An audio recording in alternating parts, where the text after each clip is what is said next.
पर्वत के छोड़ी भोला नीचे चली अइले हो। अरे होलिया में काहे गौरा भोला बउरइले हो।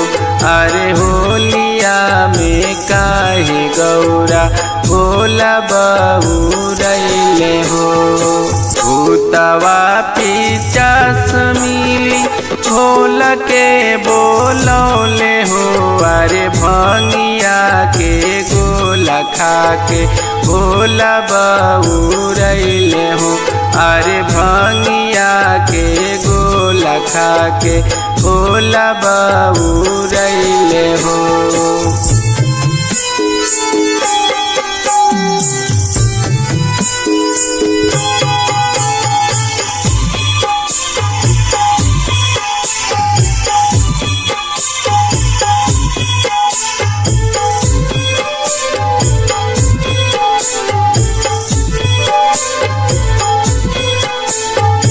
केहू देला चिलम धारै केहू भंग के गोला हो।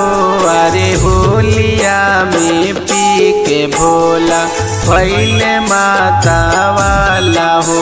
अरे होलिया में पी के भोला भइले माता वाला हो।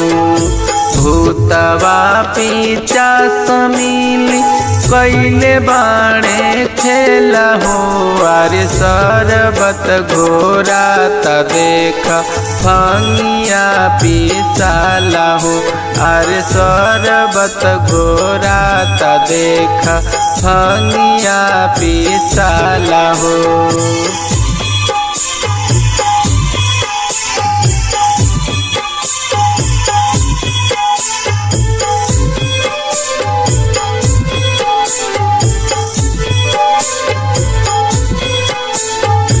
पूड़िया मिठाई भोल के मन न भावे हो। अरे देखी देखी गौरा रानी भइली परसान हो।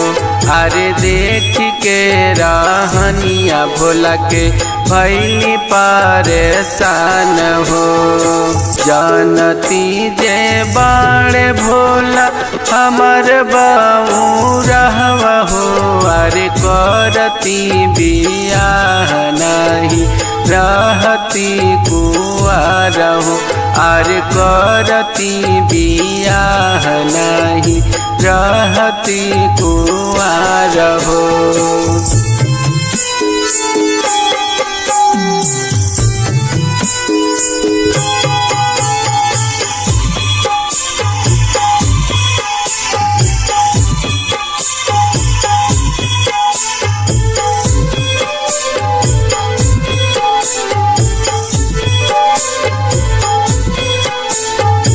मानवा के साध भोला कबो ना पूरा वसो। अरे होलिया में भांग खाके डमरू बजावसो।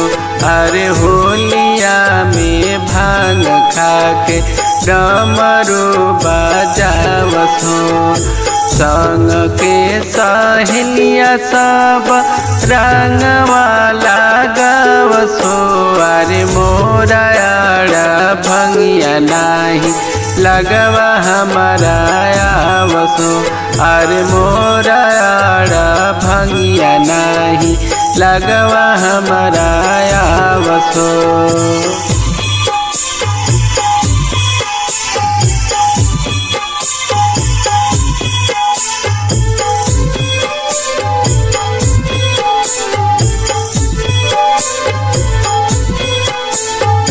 बसहा सवार चढ़ी डमरू बजावसो। अरे भूतवा पिचास संग होलिया मनावसो। अरे भूतवा पिचास संग होलिया मनावसो। मन करे चली जाई हम अपना नैहर हो। अरे सखिया सहेली संग खेल भम होली हो। अरे सखिया सहेली संग खेल भम होली हो।